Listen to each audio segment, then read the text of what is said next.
what's he actually like, Robert? Is he going to be a good king? Well, I hope he listens It's difficult, doesn't he's tricky. I think that there's no doubt that the king used to get on better with Harry.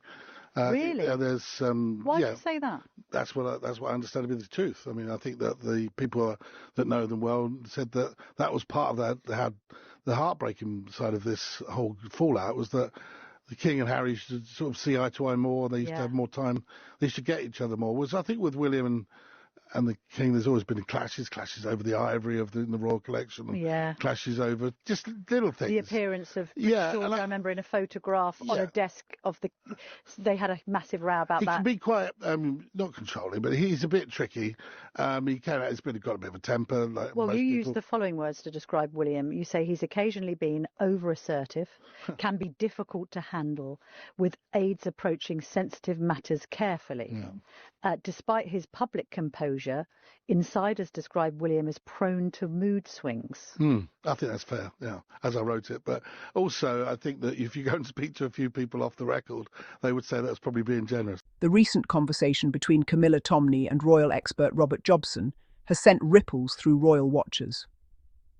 From the very start, it was clear that Camilla was looking for insights into the personalities of the key figures in the royal family, particularly the king, Prince William, and Prince Harry. Her questions were simple enough.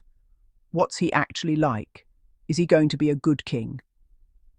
Yet what followed was far from a polite, measured discussion. Robert Jobson's responses were candid, incisive, and at times brutally honest, leaving Camilla visibly caught off guard. It was one of those rare interviews where the interviewer seems almost unprepared for the depth and frankness of the answers she receives. From the beginning, Jobson made it clear that the relationship between the king and his sons is complicated. He spoke of Harry first, noting that the king used to get on better with Harry. That simple statement carries enormous weight. For years, media narratives have tried to paint Harry as a difficult or rebellious figure, yet Jobson flips that narrative on its head, emphasizing the bond that Harry once shared with his father. According to him, the king and Harry had a relationship built on mutual understanding and respect. They saw eye to eye more and spent more time together, which Jobson described as the heartbreaking side of the current family fallout. For those watching and following the story, this paints Harry in a remarkably positive light. A prince who, despite the challenges of public scrutiny and family drama, once had the trust and affection of his father in a way that William seemingly never achieved. In sharp contrast, Jobson's assessment of William was far more critical. He described William as tricky, prone to clashes with the king, and someone who had historically been over-assertive in his dealings. Jobson didn't hold back, providing concrete examples of these tensions. There were clashes over the royal collection, particularly the ivory pieces, and even disputes over seemingly small matters like the appearance of photographs on desks. These anecdotes serve to illustrate a pattern. According to Jobson, William struggles to navigate his relationships within the royal family, often letting pride or rigidity interfere. While Harry's rapport with the king was warm and mutually respectful, William's interactions have been marked by friction, even over minor issues. The implication is hard to ignore. Harry's relationship with the king is one of understanding and connection, while William's has been punctuated by conflict and tension. Jobson also described William as someone who, despite his polished public persona, is prone to mood swings. He acknowledged William's public composure, but hinted at an underlying volatility that can make him difficult to handle for those close to him. Staff and insiders, Jobson suggested, have to approach William carefully, especially when dealing with sensitive matters. This paints a picture of a man whose personal challenges may affect his ability to lead effectively. In the context of monarchy, where temperament and diplomacy are critical, these observations take on added significance. It is no surprise that Jobson questioned whether William would make a good king, leaving Camilla momentarily speechless. The interview, for a brief moment, allowed Jobson to dominate the narrative, framing William as a prince whose personal struggles might hinder his future reign. In contrast, Jobson's discussion of Harry emphasized his strengths, patience, and relatability. Harry, he noted, had a better connection with the king, and the public image often associated with him, impulsive, rebellious, or difficult, doesn't align with Jobson's insider perspective. By emphasizing Harry's positive qualities, Jobson subtly elevated him in comparison to William. He highlighted Harry's emotional intelligence, his ability to see things from multiple perspectives, and his capacity to connect meaningfully with people around him. These are qualities that resonate strongly in the context of leadership. While William is portrayed as occasionally difficult and overbearing, Harry is depicted as measured, understanding, and capable of maintaining harmonious relationships. Camilla Tomney's reactions throughout the interview were revealing. She was polite, professional, and careful not to openly contradict Jobson.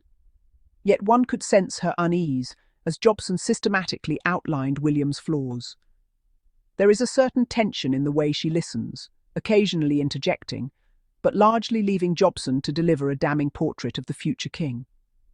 In this sense, Camilla's role becomes almost paradoxical.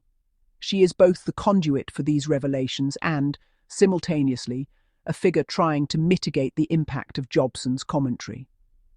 Her presence adds an interesting dynamic to the discussion. While Jobson is free to speak bluntly, Camilla embodies the careful balance of loyalty and tact, reminding viewers that even when criticism is aired, there is a need for measured diplomacy within the royal sphere. One of the most striking aspects of the conversation was Jobson's willingness to question William's suitability for kingship. While he does not outright declare that William will fail, the accumulation of observations, over-assertiveness, clashes with the king, mood swings, and difficulty handling sensitive issues paints a concerning picture. In juxtaposition, Harry's ability to build strong relationships, maintain composure in complex situations, and navigate the pressures of royal life suggests that he possesses qualities more conducive to effective leadership. The contrast is clear. Jobson's analysis subtly but firmly undermines William's public image, while elevating Harry's reputation, highlighting the irony that a prince often depicted as controversial or challenging is in reality seen by insiders as more emotionally intelligent and connected than the heir apparent. Jobson's insights also touched on the emotional toll of these dynamics.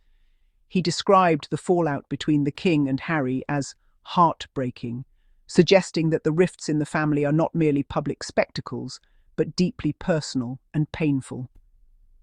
This adds a human element to the discussion, reminding viewers that behind the polished appearances and media narratives, real relationships and emotional bonds are at play. In contrast, William's interactions with the king are framed more in terms of strategic friction and personality clashes than genuine warmth or understanding. This difference reinforces the notion that Harry, despite being the target of much media scrutiny, enjoys a more authentic connection with the monarchy's core, whereas William's trajectory is complicated by interpersonal challenges that could have implications for his reign. Throughout the interview, Camilla Tomney's subtle reactions underscored the gravity of Jobson's statements. Her role as an interviewer required her to maintain decorum, yet one could sense her navigating a delicate line between engagement and caution. She did not challenge Jobson, perhaps recognizing that his reputation as a royal expert gives weight to his assessments. At the same time, her occasional nods and brief interjections suggest an awareness of the sensitivity surrounding these remarks. She seems, in a sense, to be trying to protect William from the full brunt of the critique while also facilitating a candid discussion. A balancing act that reflects the complexities of reporting on the royal family. Jobson's analysis was also nuanced in terms of historical context. By noting that the king once got on better with Harry, he implicitly contrasts the younger prince's approach to familial and institutional relationships with William's. Harry's ability to cultivate understanding, despite the pressures and expectations placed upon him, positions him as someone who could handle leadership with empathy and insight.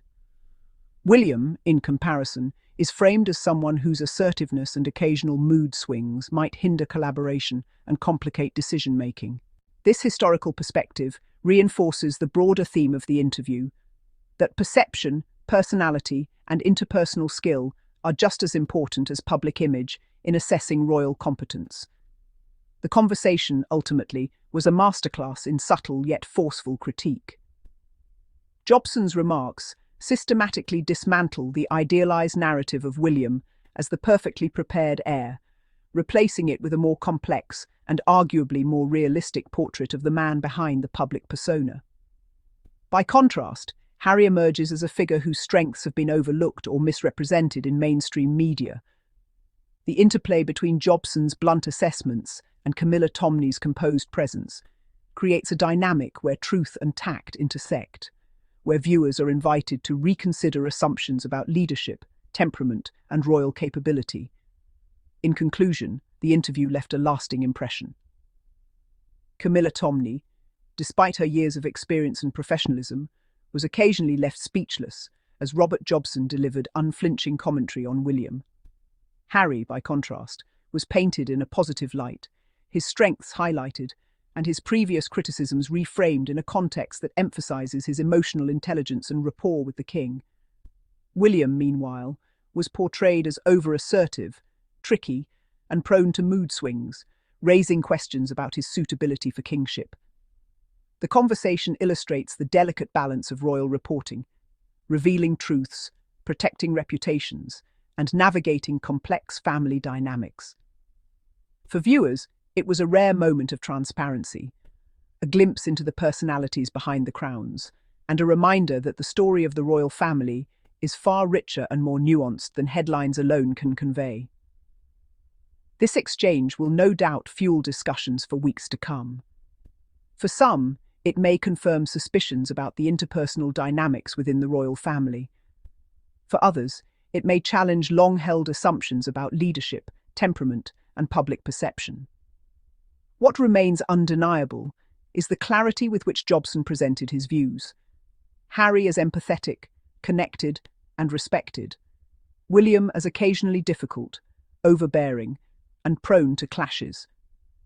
Camilla Tomney's role as interviewer adds an additional layer of intrigue, highlighting the tension between candid reporting and royal diplomacy. The conversation stands as a striking example of how insider insights can illuminate realities far more compelling than media caricatures, leaving audiences to reconsider everything they thought they knew about the heirs to the throne.